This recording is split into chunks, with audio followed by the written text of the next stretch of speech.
Good afternoon, ladies and gentlemen. Welcome to Dear Administrator, today's seniors. And today, once again, our favorite guest, Mr. Wade Botkin, who's a licensed mental health counselor and also founder of Touchstone Institute, who's really helped us a lot with our residents when it came to transitions and to the emotions that come along with any kind of change in their lives.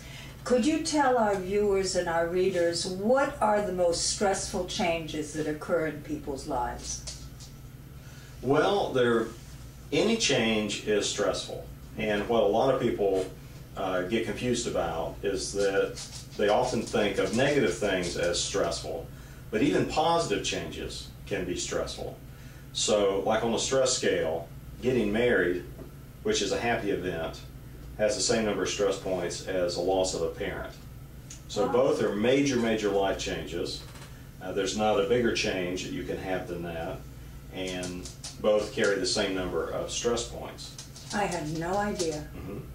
So even positive changes, if they're leaving their home and coming to an assisted living and being with their spouse and being taken care of, can have a serious effect on them. Right. It's what people need to understand is the degree of change.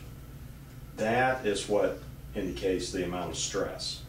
So the more things are changing, the bigger the changes, the more comprehensive the changes, then the more stressful. Right. So sometimes people are like, well, you know, I inherited, $50,000. I'm stressed out. I don't understand why. Well, if that's a big change for a person in their life and in their finances, then it's going to be a big stress. And how can we help alleviate some of these stresses in our seniors? Well, when it comes, as we age, the mind is, slowing down. And so adapting to change, adapting yourself to change is a little bit more difficult. So you need to understand it's going to take more time to make those adjustments. You won't be necessarily as fast to do it. On the other hand, there are some personalities, as they mature, as they age. Not everybody matures as they age. Some people age and they don't mature. But if a person is maturing as they age, then they will develop more ability to accept changes, to roll with those punches, to work with change. So it kind of depends on the person and their personality and the level of maturity that's there. But if you have a person who is older, who doesn't have the maturity, to make that change, you're going to need more patience.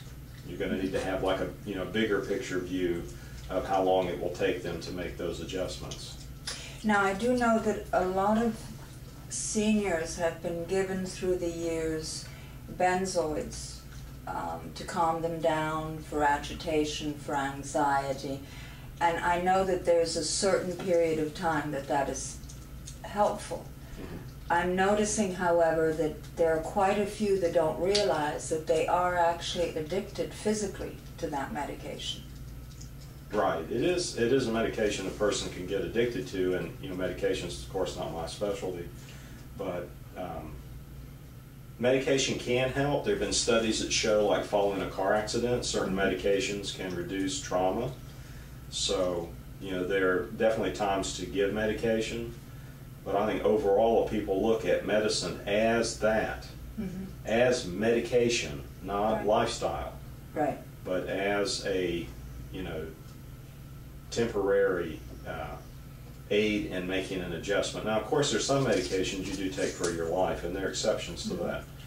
But when you're talking about, benzoids and certain psychotropic medications, I think it's probably better to look at it as transitional.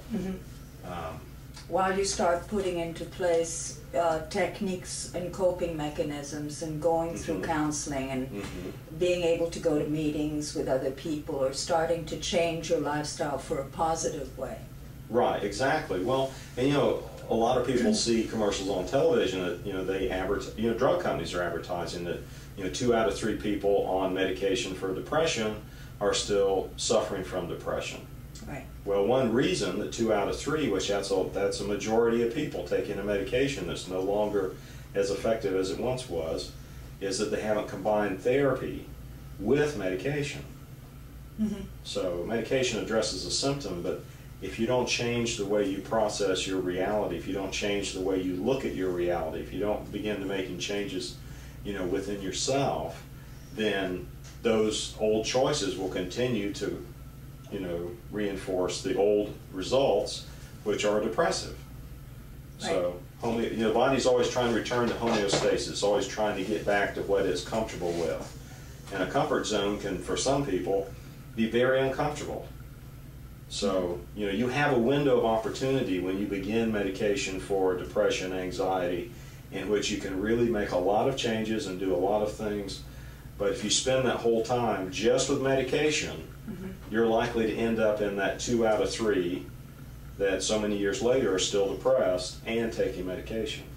Yeah, I've noticed also we had a resident who did come on medication, was extremely depressed, and now there's participation in different activities that she never had done before. More exercising, playing Scrabble, playing word games, and she's actually coming out of it and enjoying the newness of new things that initially she was absolutely not interested in, and now she's literally on no medication for that at all. So it's almost like that was keeping her from thriving versus trying new things. It sedated her to the point of not having the desire to do new things. Right, and as humans, aside from basic survival needs, which are very important, of course, but after we meet our survival needs, food, shelter, warmth, things like that, the most important thing is love and belonging. In other words, we need people, we need each other, and so that's like the best medicine, because that's what people need to have. So interacting with other people, whether it's playing games, participating, being cared for, those interactions, that's at the essence of healing. And touch is very important too. Absolutely. Yeah. Thank you again, Mr. Botkin. Wade, we're still waiting for the book. When's it coming out? It's coming out. It's coming out. You heard it from him. Ladies and gentlemen, thank you for watching today's Seniors, Dear Administrator, and BayShore Guest Home and Gardens. Have a nice day.